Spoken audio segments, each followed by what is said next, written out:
This team, eh? For 20 years between 93 and 2013, I would use that expression quite regularly. This team, eh? But for very different reasons to the reason I'm using it now. I watched a team for so many years grab victory from the jaws of defeat, overcome the odds in terms of injury crisis that we might have, and put teams out with square pegs in round holes but still get results. One that springs to mind in particular was when the De Silva twins, John O'Shea and Darren Fletcher, made up a midfield against Arsenal in the FA Cup, and if I remember rightly, we won 4-0 in 2008, around that sort of time.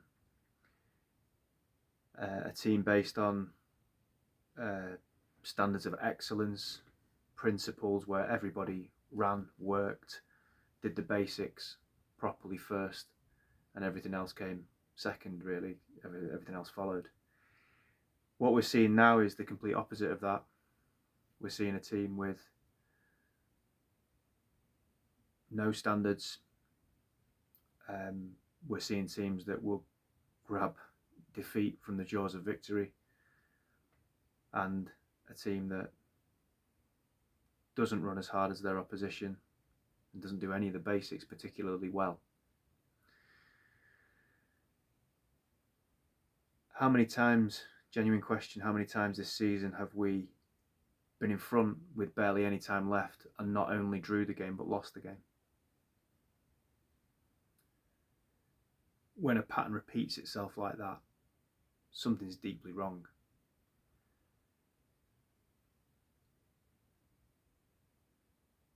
And I think, to some degree, what the team has done post-Liverpool game is they've believed their hype a little bit, and the fans haven't helped that.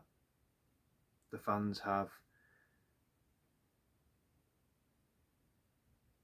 over-egged it a bit, the Liverpool game, because 10 days after the Liverpool game, there was still things on Twitter where people were putting a new angle of Ahmed's goal, a new angle of the crowd celebrations. And listen, we'll remember this in 10 years' time, that result against Liverpool, and rightly so. But in the context of this season, you win a game like that, you celebrate it, and you move on. And we've been so starved of oxygen as United fans that we have become a fan base that celebrate one game like we used to celebrate winning a trophy. And I think the players pick up on that. They know the standards are so low, we don't hold them to any expectations or standards. And what they've done since the Liverpool game is the basic things that we need to do well. I think they've dropped off maybe 1 or 2% in each of those basic things. How quickly they're running back, how much running are they doing, the consideration of where to place a pass. When we go and close someone down, are we going at full pelt, or are we jogging like we saw Marcus Rashford shamelessly do again last night? And if you do enough things like that wrong, with those little 1 or 2% here or there, at this level you get punished for it. So I don't think the team are down in tools. I don't think they don't want to win. But I do think they've dropped off by 1 or 2% that they can't afford to drop off. We're not good enough to do that.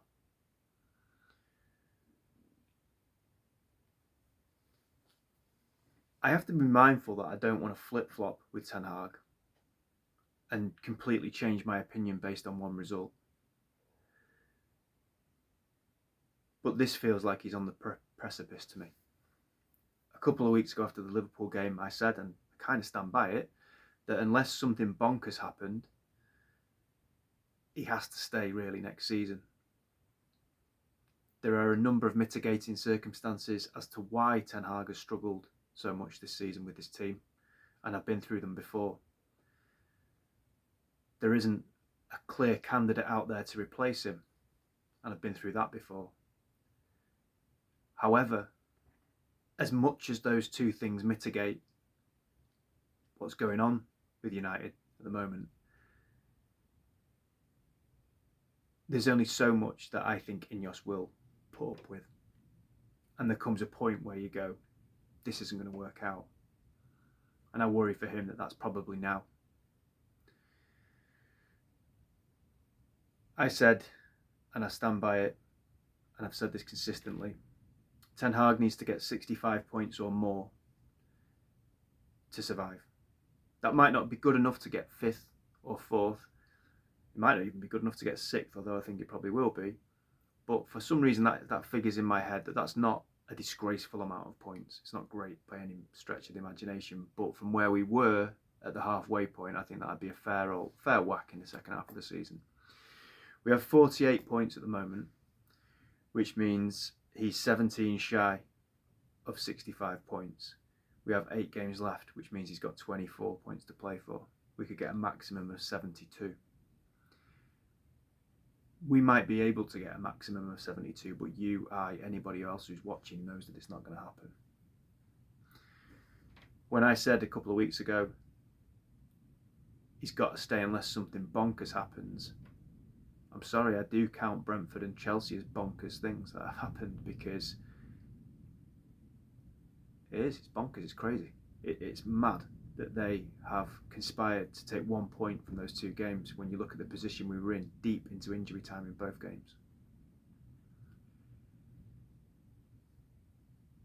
We're on course with 12 defeats to match the 16 defeats of the 89-90 season. You might say that's 4 more defeats out of the 8 games we've got left. This team's more than, for want of a better expression, capable. It's probably they're incapable of winning is probably a better way of looking at it, but they have that in them to lose 4 more games. 89-90 was a season when we were threatened by relegation. I'm not saying we are this year, of course we're not, but it puts into context just how poor a season that would be. Even look at 90-91 when we were really a bang average league team but decent in the cups. We lost 10 games that season. So we've already lost more games this season than we lost in 90-91. I look at things like that because I remember that, and I remember how average we were as a team in the league. Okay, 2 years later we were champions, and maybe you could say that we've had to deal with the pain of this season and that something will be at the other side of this.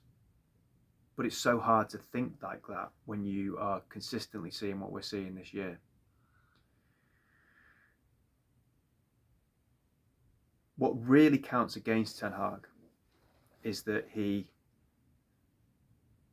doesn't seem to be able to influence change for the positive in games, the Liverpool game aside, in the Cup. His in-game management is poor. His substitutions often have a negative impact instead of a positive impact, or no impact at all. As I touched on at the start of the video, we've lost so many games in a similar type of way this year, and he doesn't look like he knows how to stop it. He doesn't look like he knows how to stop the fact that the midfield is so open. And we can say forevermore that we don't have the pace at the back to play a high line and compress the pitch, and we've had injuries. Well, yeah, but you don't just lie there on your back and go, well, I've got injuries, I haven't got the players to do it. You find a way of solving that problem. They're a squad of international football players. So you have to do better than that. You have to stop picking players who don't run. You have to have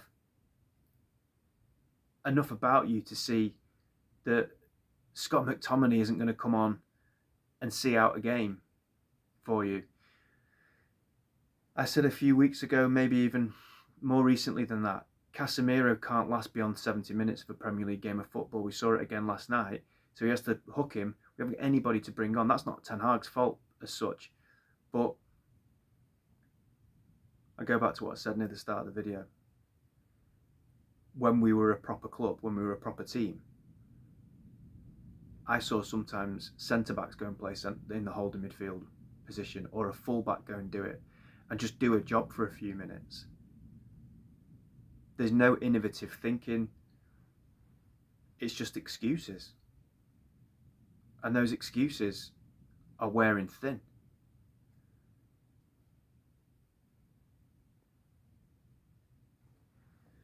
I feel for him, because it shouldn't just be him that goes. The players need to go. There's a number of players. I've said it before. But I don't think Ineos, it's an opinion, but I don't think Ineos are going to get rid of the players. don't think it's going to be any different moving forward to how it's been over the last 10 years. And the players will get another chance, and a new manager will come in. Rinse, repeat, fucking boring. And that's what will happen. So, if he goes, a lot of the players should go as well. It's not him or the players, it's both. But it's easier to sack a manager, isn't it? It's easier to get a kick, get a new manager bounce. United are in a hole because they won't or can't do what needs to be done. What needs to be done is this whole thing needs completely and utterly ripping apart.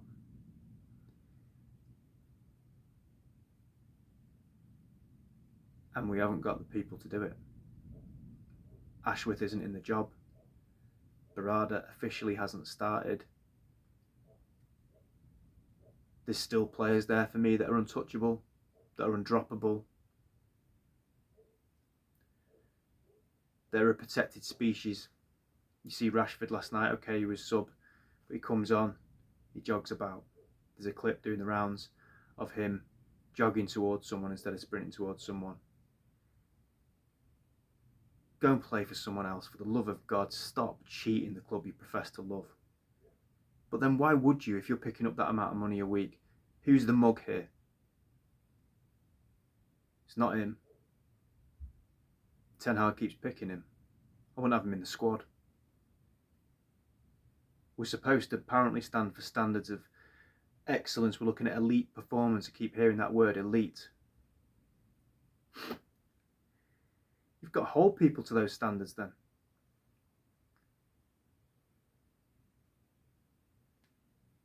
He's not in the same stratosphere as elite. Particularly in his attitude. His brother's chiming in again because Rio Ferdinand and Gary Neville said what they said on the Stick to Football.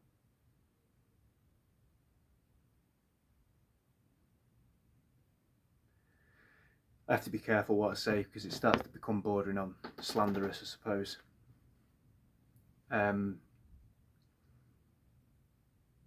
It's not just him. There's other players in there as well. But as I've said before, you've got certain figures within a team, within a club, within a squad that symbolise a problem, and he, without a doubt, does. And if you're looking at elite, he's the opposite of elite.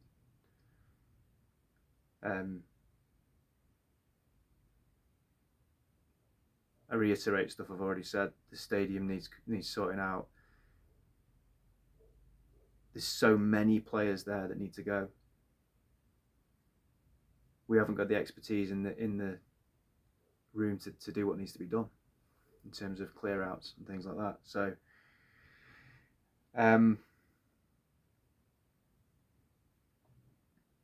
this season is one way I think to myself, just when you think it isn't going to let you down anymore or disappoint you anymore, it does. It's the context of the defeat last night. It's not the fact we got beat. That's not that big a surprise. But how can the same thing keep happening over and over again? And you have to look to the manager when that happens. I think, as I said, I don't want to appear to be a flip-flop. It was never going to take too much of a swing, and it's only taken 2 games, for Ineos to look for an excuse to say he ain't the man for the job, because I don't think they fancied him in the first place, but he had to put them in a position where they couldn't sack him. That's not happening. We've got Liverpool at the weekend.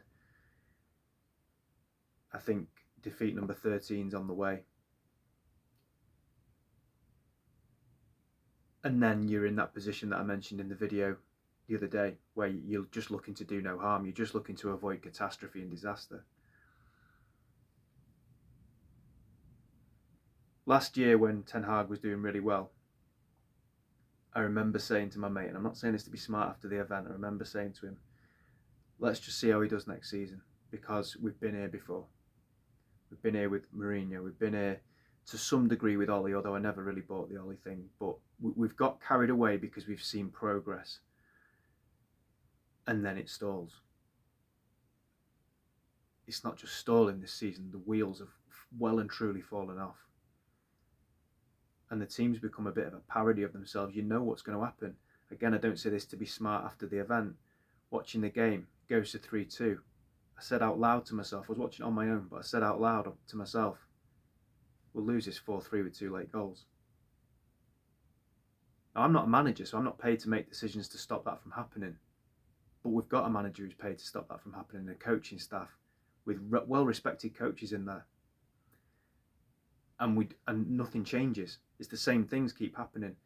It's not just on the players. Everything's rotten at United, but it comes down to what I said before. It's percentages. There's 1% here or there. Who wants it more? Who's going to sprint towards a ball instead of jog towards a ball? Who's going to set that tone? Who's going to have those principles? Keane, Ferdinand and Neville were talking about it on Stick to Football. Who's setting that example of we go and do all the basics right, and you look at us as the main people in the squad and you follow what we're doing? The only person, I don't give a hoot what other people think about him, the only person that does that game in, game out is Fernandes. And he's not brilliant. He doesn't hold on to the ball well enough. He's erratic, he's ill-disciplined, etc. But in terms of trying to set a tone, he's the only one that every single game tries to do those things. Tries to set a tone by being aggressive, by chasing the ball down, by tracking his runners, by pressing and all those things. You can't do that on your own. People talk about him being erratic. It looks erratic when you're the only one that's doing it. The whole team's supposed to be able to do that. The whole team's supposed to be able to press. There's again a video doing the rounds of City against Villa. We win 4-1, 4-0, whatever they were up with 3 minutes to go. And the players are like flies around shit trying to get the ball back in the last couple of minutes. They're sprinting back. And I don't mean like when I used to play under 10s football and you're all just running after the ball. I mean organised pressing. There's such a thing as patient pressing, of knowing when to go and when not to. There's none of that. And it's all of it's broken. The coaching's not good enough, but the players aren't good enough. The players don't want it enough. Are they hurt when they lose? Some of them are, some of them aren't. Anthony looked bereft. Fernandes looks bereft. I don't doubt they're disappointed. But as a team, they ain't got it. I'm preaching to the converted. I'm sure you already know all this anyway, but you can't persevere with this group of players. It's done. And I think it's done for the manager. The scary thing is that the leading candidate, if we believe the media, which I'm always very unsure as to whether I should or not, is Southgate. And I like Southgate as England's manager. As an England fan, I like what he's done with England. But I like spending time with one of my mates who'll sink 8 pints down the pub with me on a Friday night if I wanted him to. I wouldn't let him look after my kids. So I can like Southgate as England's manager. I don't want him as United's manager. As I said, I've got a whole video ready to negate some of the things that people have said about him, which are quite personal. But it doesn't mean I want him. I don't want any of the ones that are out there. But Ten Hag is looking increasingly like a broken man.